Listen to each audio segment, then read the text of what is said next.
Hello, everyone. Welcome to the 10-Minute Sea Discussion podcast, where I, Nora, your host, will break some exciting news from the Southeast Asia, a small but fast-growing region in the Asian continent.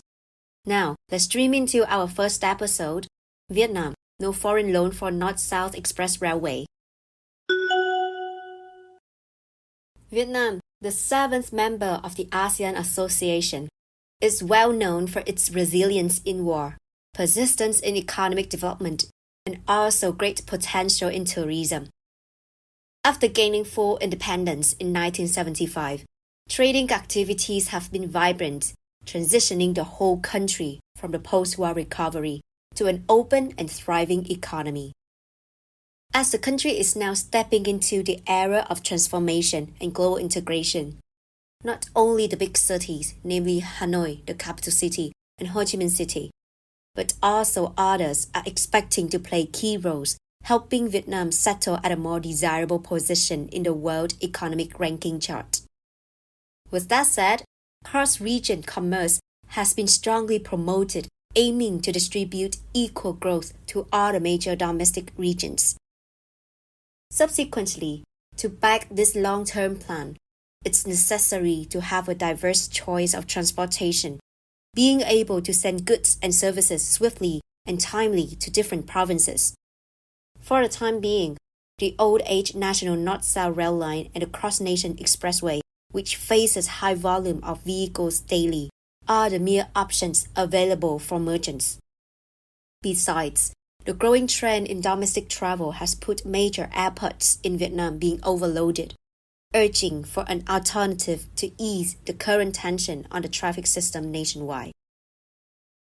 On the 30th of November 2024, Vietnam's National Assembly, the country's highest legislative body, agreed on the government's North-South Express Railway proposal.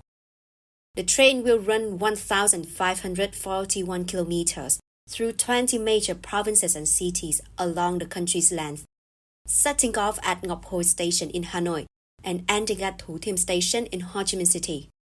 The whole journey is expected to take 6 hours only compared to the current 32 to 42 hours on a conventional train. The project is divided into 3 phases. The first phase will be for the paperwork and front-end designs within 2 years from 2025 to 2027. Second phase in the next 8 years is for construction of the more demanding route sections such as Hanoi Vinh, Vinh Nha Trang, and Ho Chi Minh City Nha Trang. The last phase from 2035 onwards is for assessment and full commercial run.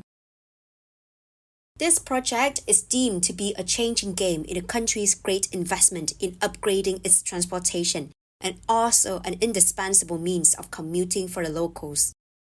Promising as it may seem, what may take us all aback is that such a plan was once rejected by the Parliament in 2010 due to cost-related issues. But now, Vietnam is very determined to fund itself $67 billion for the 2024 project. So the question now is whether everything would go relatively smoothly as planned, especially when the country decides not to take any foreign loan for this project of $67 billion. According to the Vietnam News released on 9 December 2024, the country's Ministry of Transport vowed the readiness and also utmost determination to commence construction in 2027 and reach its full finish line by 2035 as per the resolution set by the National Assembly. The implementation of the Express Railway project will rely on public investment. The VN Express also shared on 8 February 2025 that the government will seek to pump more money into the development of the infrastructure as Vietnam targets a double-digit growth by 2026. However, disbursement of official development assistance funds stays insignificant at merely above 50% of the set goal. National Assembly Chairman Trần Thanh Mẫn also claimed the problems of fund allocation must overcome the issues of imbalance spreading among various sectors. Based on the East Asia Forum published on 9 January 2025, besides fund allocation issues, some analysts show concerns on the sustainability of the public investment alone for such a grand project. These concerns are not unreasonable, given past events of administrative paralysis derived from the intense corruption crackdown.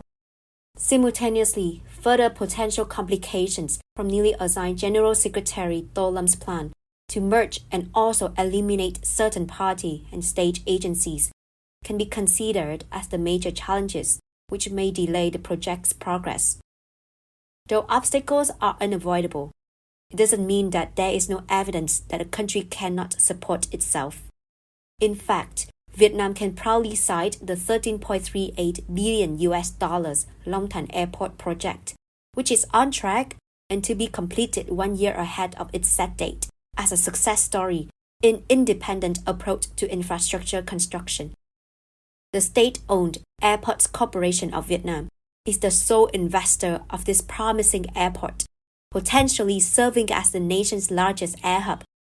The miracle journey building up Long Thanh Airport is a lively proof showing that though difficulties persist, the country is capable to independently erect its own facilities, relying on the national budget.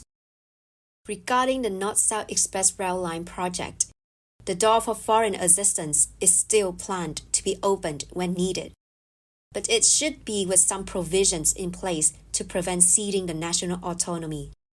Prime Minister Phạm Minh Chính is in charge of issuing governmental bonds and mobilizing ODA and foreign loans only when delays take place.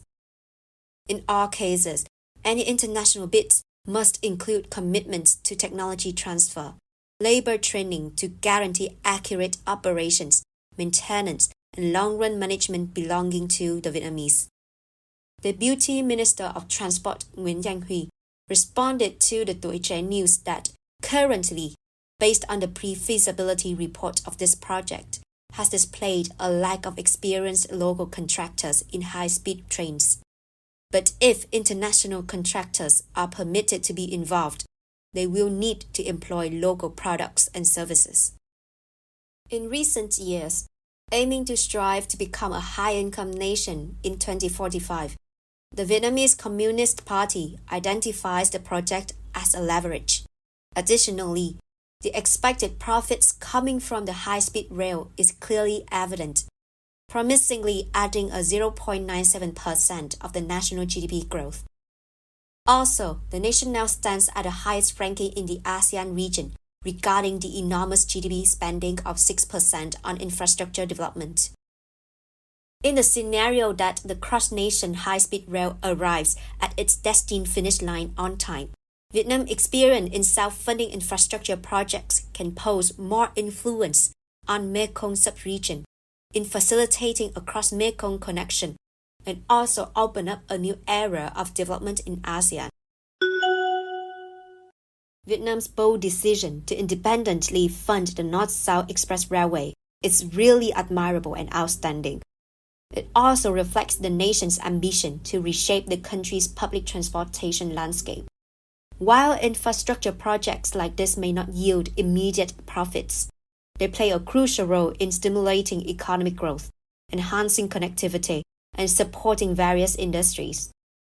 Challenges such as funding allocation and administrative hurdles remain, but past successes like the Long Thanh Airport prove that Vietnam is capable of self-sustained development.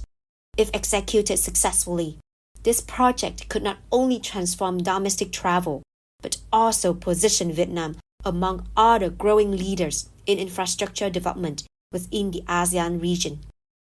The road ahead is long, but the vision remains promising. So that's the end of today's episode. I hope you enjoyed it and found the news interesting. For your convenient reference to further details of the news I mentioned, please find the links to my blog page in the description, where I have compiled all the related information. If you have any questions, or you want to discuss more on what I shared today, please leave your comments below. I would love to talk to each of you more as well.